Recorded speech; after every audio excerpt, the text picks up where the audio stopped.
So we're talking about the difference between movement along the curve and movement of the entire curve. I'm going to illustrate it with the demand curve that slopes down. It goes down, always pointing down. This axis, the horizontal axis, and you see this is just the first quadrant and its all positive values, because in our graph would also be in this size in mass, but of course now we only have the positive stuff right here, as you see. So it only is this cutout or this quarter. But this is not really important, just a side note. Now, this horizontal axis, it talks about quantity. So this is quantity, and because I chose to draw the demand curve, I'm gonna specify it by saying quantity demanded. Okay, quantity demanded. Now, this axis is the price. You know, price per unit or whatever the product is priced in 1,000 units or per 1 unit, doesn't matter. Whatever the product is, doesn't matter. I'm not even going to specify concrete product because that takes away attention. It's much more important to understand the graph very closely without even knowing if you're talking about ice creams or airplanes. Doesn't matter. We're just talking about some product, and we talk about quantity demanded and the price. Okay? And so it can all be done this methodically without exact examples, and it can work very well, even though you don't even have an example. So just to illustrate the difference between movement along the curve and movement of the entire curve, I'm going to do it this way. So the demand curve now basically sums up all the different points that that are possible in the market. Okay. It's all the different points that are combinations of a certain quantity demanded and a certain price. So at this demand, at this location of the curve, when we're not moving the curve, we're just moving along the curve. That means basically we're saying, well, for example, the price went up, so the quantity went down. So for example, we go from this point to this point.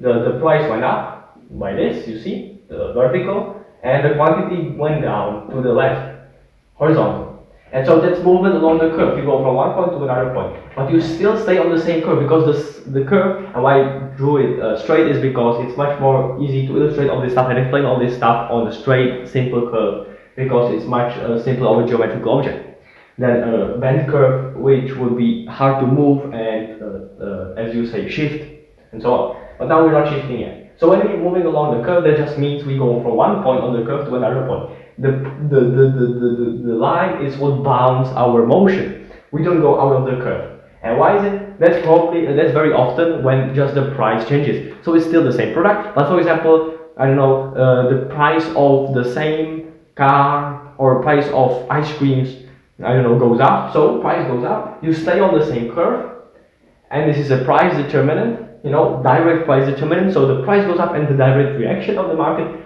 the curve does not shift, the demand does not, but the quantity demanded shifts. So the amount of ice creams that are actually going to be there, being bought by the people. So, for example, let me give the ice cream example. I said no example, so maybe I should still stay without example. So whatever the point is, price goes up, so for example, from this point, we of course go up in price, and let's say we go to this price, so we get again here.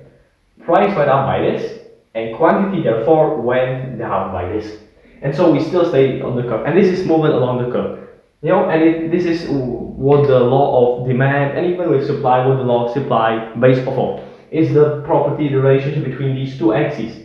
That's the mathematical relationship. You just look at one axis and the second axis, and you have this curve that sums up all the different points at which the combination of these two values can be. Okay, but now there's this other option, movement of the entire curve, and this is caused by non-price determinants. That's like, I don't know, if there's more of this other product, people are gonna start wanting it more, and they're actually gonna entirely start abandoning this now product A. That means, for example, there's gonna be something new that can replace that thing, and so they're gonna want it less. It's not like it's going to be cheaper, so they're going to buy more of it because they can, for the same money, buy more of it. They want it anyway, but they will stop wanting it. Okay, so that's the difference.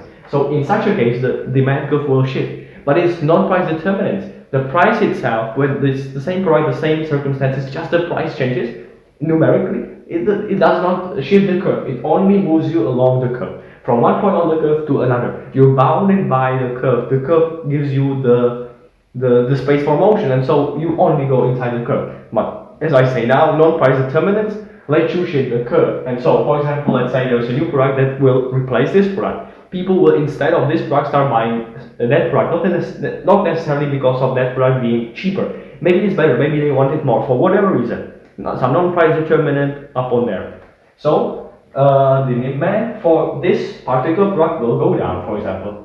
So we draw these arrows and we just copy the shape of the line and we just move it to the left. So when the demand goes down in general, from a non-price determinant, we put it to the left of the curve, and when the curve is when the demand rises, then the curve moves to the right of the original curve.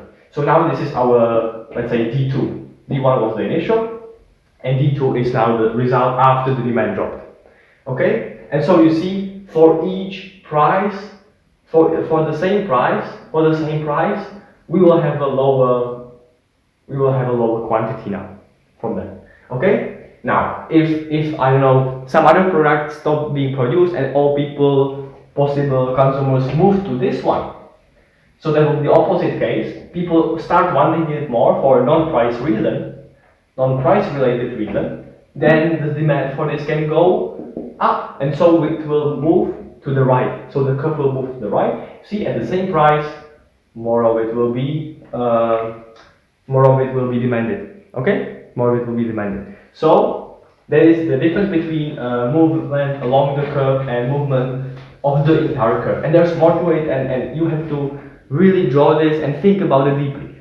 Try also not thinking necessarily using the examples. Try to think about it in the methodical terms, using the graphs. Realize that what you can really measure with the math, with the graphs, without it becoming like more diagrams and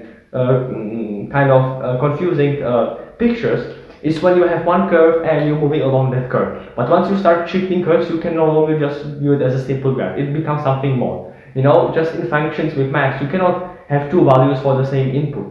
You have just one output for that input, and so for that particular input. So here, when we move the curves, well, you see we get new outputs for the same inputs, which is kind of confusing, and so you have to get used to that. And therefore, it's really important to understand the difference between quantity demanded and demand. Demand is the entire curve, and quantity demanded is the location on that same unchanged curve.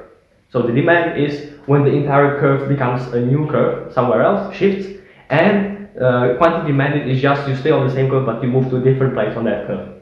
Okay, moving along it.